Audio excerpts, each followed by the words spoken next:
Fantastic. So,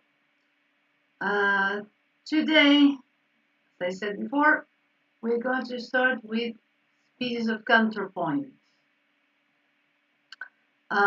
in which we're going to learn, from simplicity to complexity, how to manage the voice leading.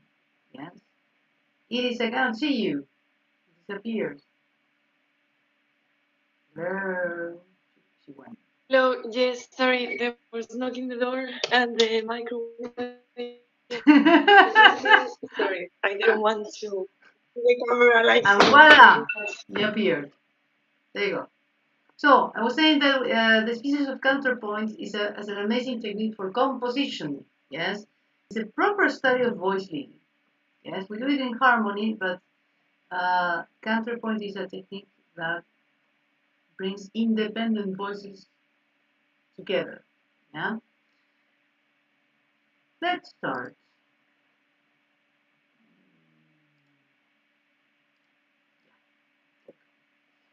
Tell me if you see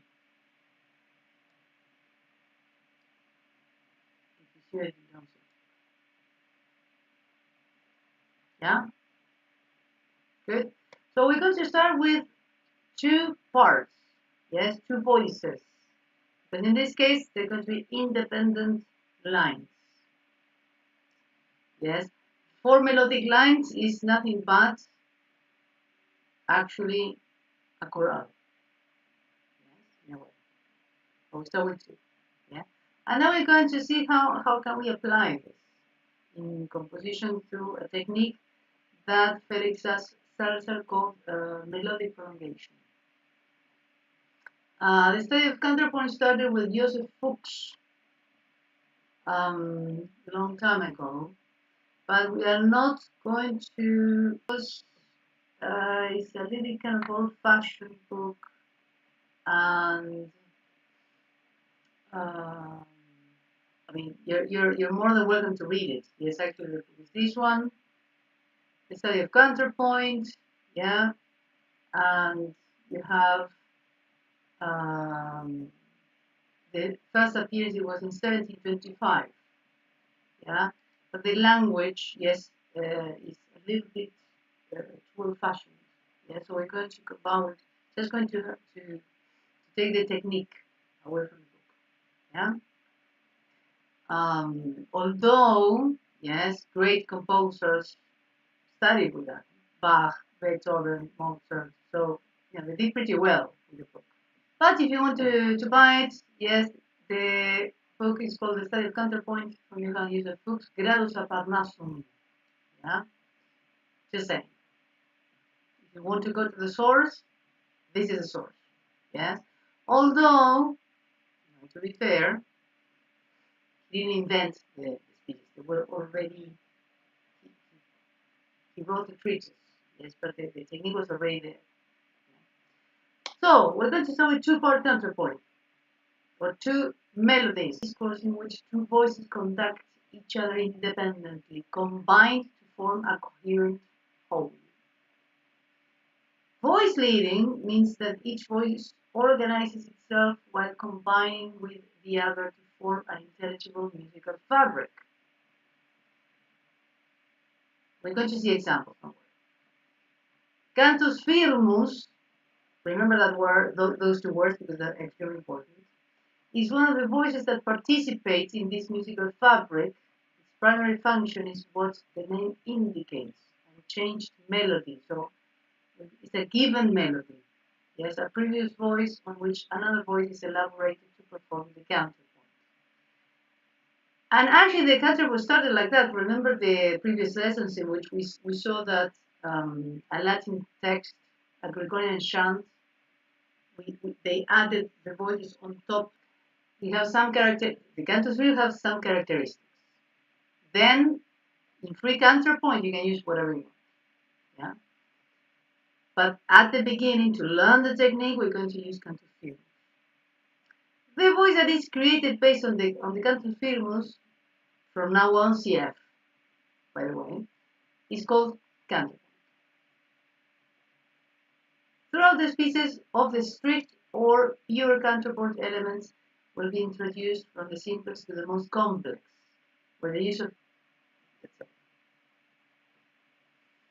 this musical fabric results from combining both voices, and its fundamental element is the harmonic intervals between them, because it's not just the intervals that they are melodic, but the intervals that they are harmonic, they're vertical.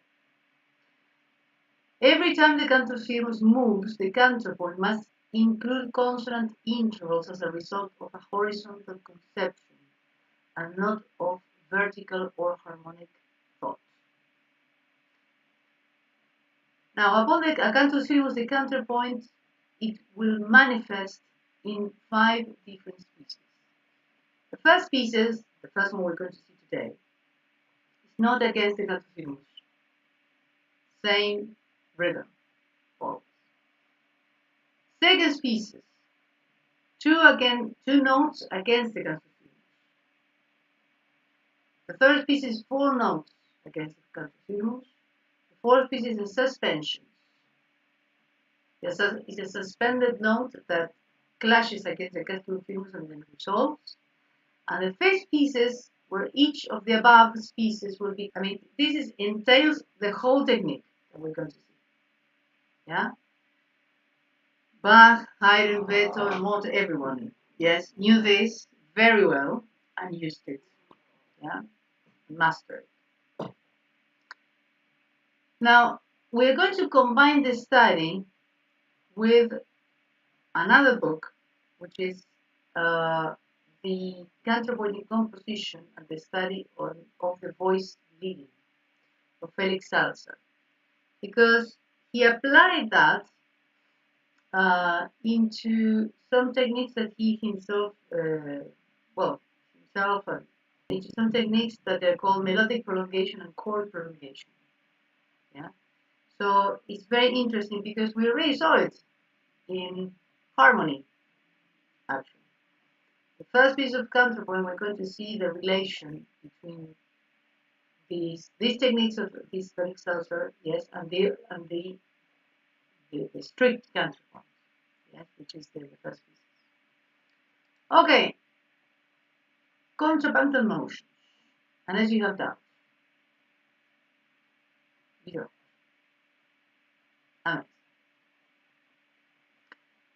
Contrapuntal motions, well, you should, so we're going to do it very quickly, yeah?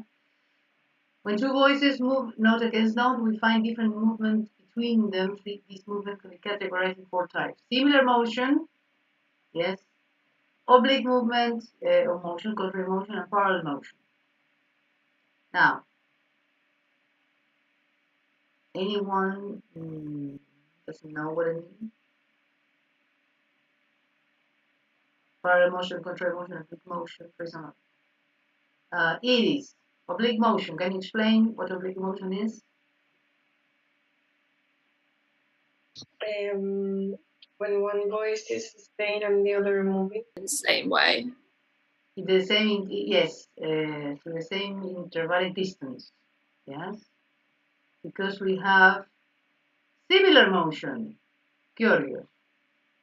Move in the same direction, but not necessarily to the same interval. Exactly, yeah. And then we have the contrary motion in which the voices, again, curious, because you're the last. One goes up, one goes down. Exactly, one voice goes ascending, one voice goes descending, yes. The only thing is move descending and ascending, yes, but you can move in different intervals. So, for example, let's say one voice can move for a step, ascending, and the other one moves a leap or a skip. So you don't have to move, yes, through the same distance, yes. Now, the intervals that we are going to use, yes, but first a little bit of a classification of them. We classify the intervals used in this technique as consonants and dissonants. The nature, in general in counterpoint, yes, the nature of the consonant chord or intervals is stability, while the dissonants are unstable. Now the perfect consonant intervals are unison, perfect octaves and perfect fifths. At least the ones that they're considered in counterpoint. Yeah. Imperfect consonant intervals, major minor thirds, major minor sixths. Dynamic dissonant intervals, major minor seconds, major minor sevenths, and all augmented and diminished. Fourth. This is an exception. It is classified nowadays as neutral, yes. Although it is a perfect consonant in a melodic sense, virtually incountable is considered to be dissonant. There's a reason why, actually. They intuitively, maybe, they try to avoid it. Perfect fourth. Anyone knows? We saw it in harmony. Because of the overtone series? It has always relation with that, yes, but it was a very specific topic, the fourth, the perfect fourth, with something that we saw in the book of Schoenberg, not long ago. Second inversion. The second inversion, exactly, because the bass and the soprano has a perfect fourth, and now we know why, through the book of Schoenberg, that like I said, there's a relationship between the overtones, yes, that have an urgency to resolve. So it was not the perfect fourth. It's not that it was dissonant, but they tried to avoid it because intuitively, this is an assumption. There was something about the perfect fourth that they didn't like. Melodically it was fine, but harmonically they started to avoid it. So we're going to avoid it. So far in the first pieces we're going to use only perfect and imperfect consonants. Octaves, unisons, fifths, perfect fifths, major minor thirds, major minor sixths. That's it. Vertically. Yeah. Melodically, we're going to use perfect consonances, imperfect consonances, perfect fourths, and then the only interval melodic that we're going to use is major minor seconds, and that's it. No major minor sevenths, no augmented or diminished intervals, melodic, yeah. And if you use the sixth, use it as a climax. Don't overdo it. Yeah. Don't use 1/6 as a climax in the exercise. Melodic. Yeah. Objectional parallel. To say which are the objectional parallels.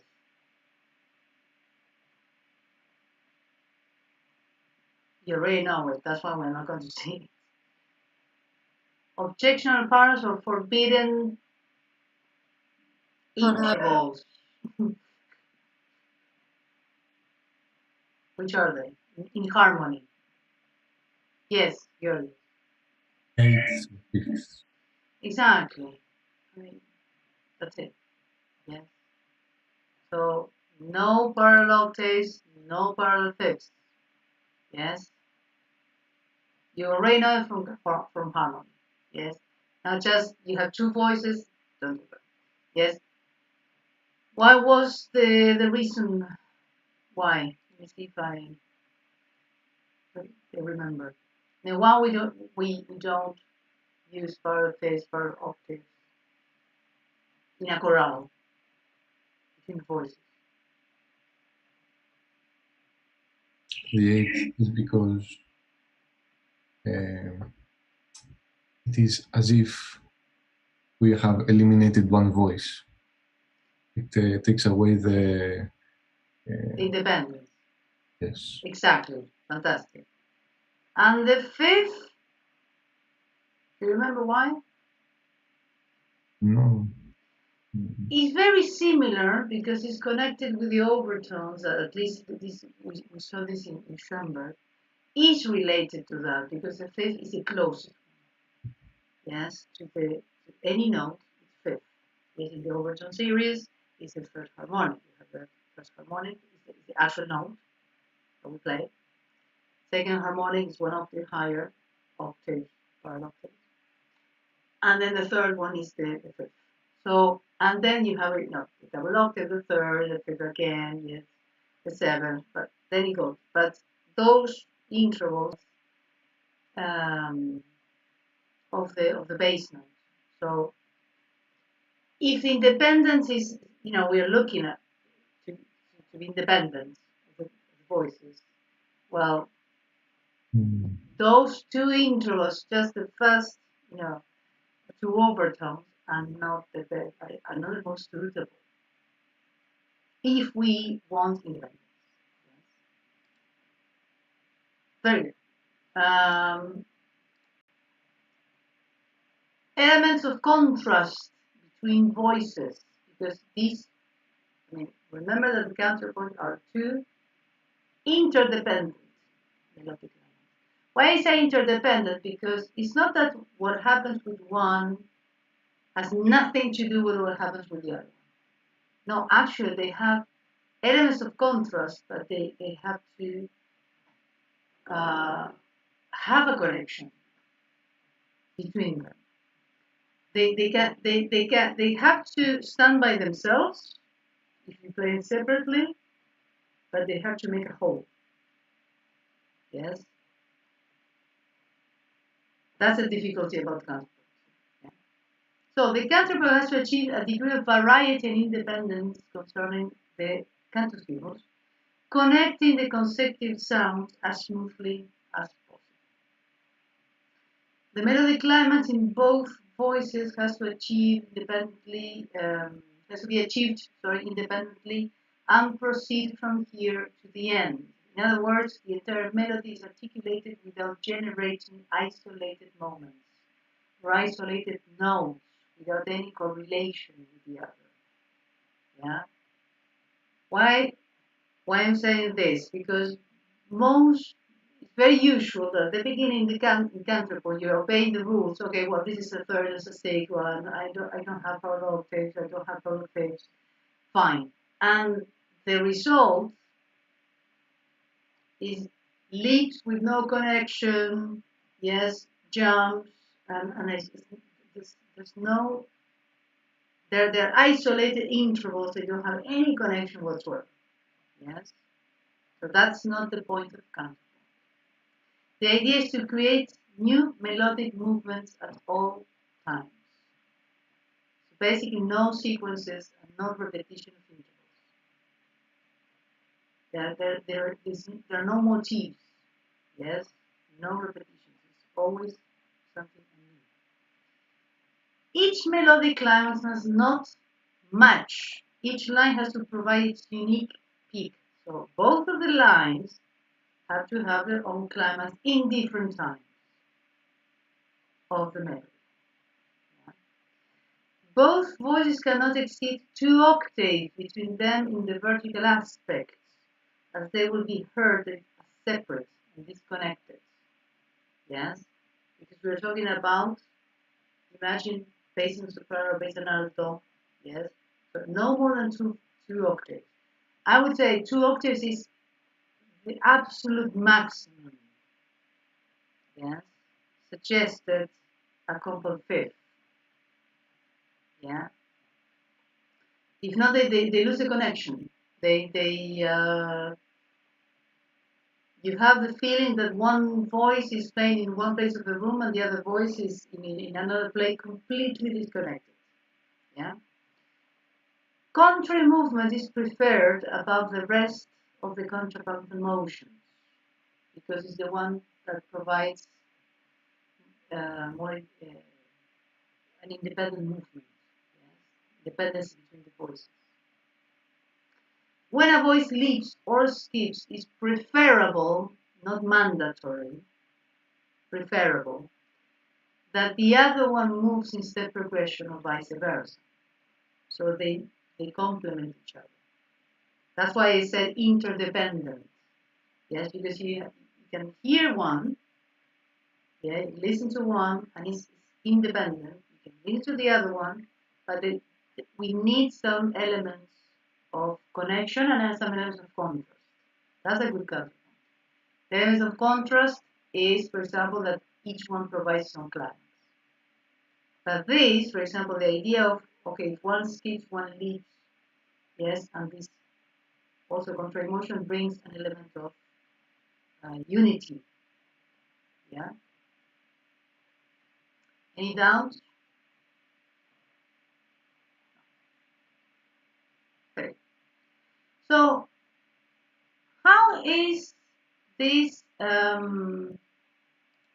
connected to what we were going to do? I'm looking for something else. To the pieces that we are studying. Yes. Let's see. Oh.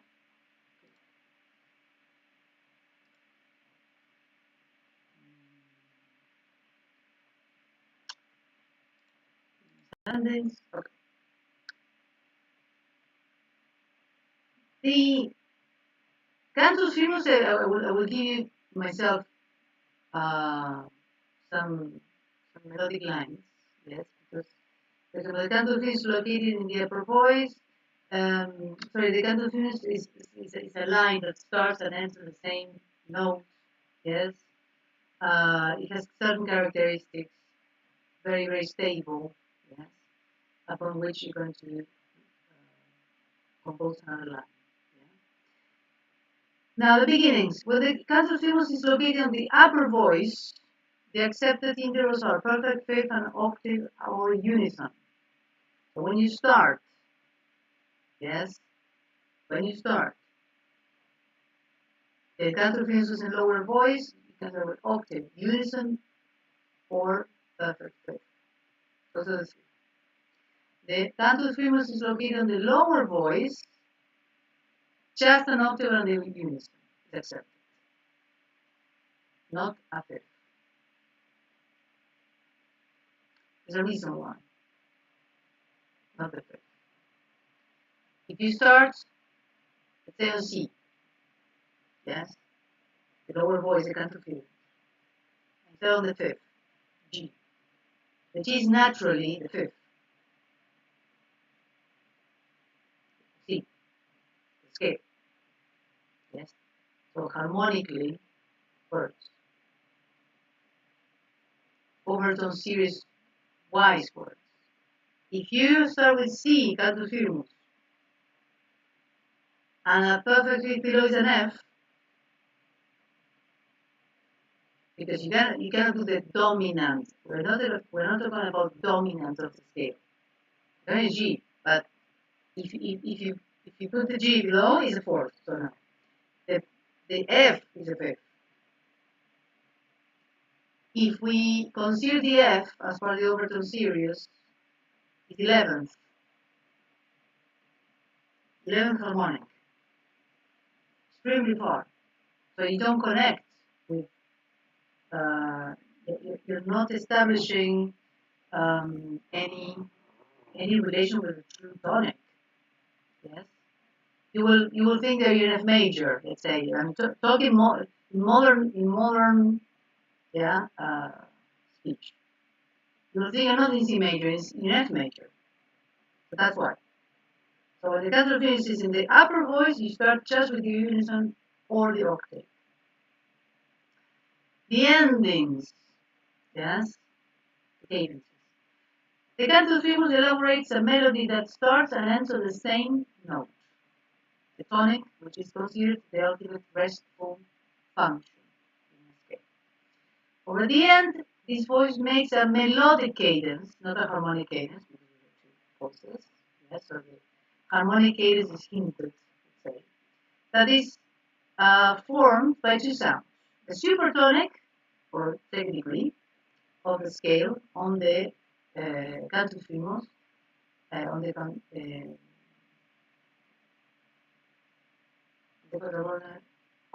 firmus, sorry, on the cantus firmus. So the supertonic going towards the tonic on the cantus firmus, towards the tonic. So Counterpoint is already given. Don't worry because you cannot change it. Supertonic going to the tonic. You have to end, no matter what, the leading tone, yes, and then 7th degree and the tonic. That's the cadence, melodic cadence.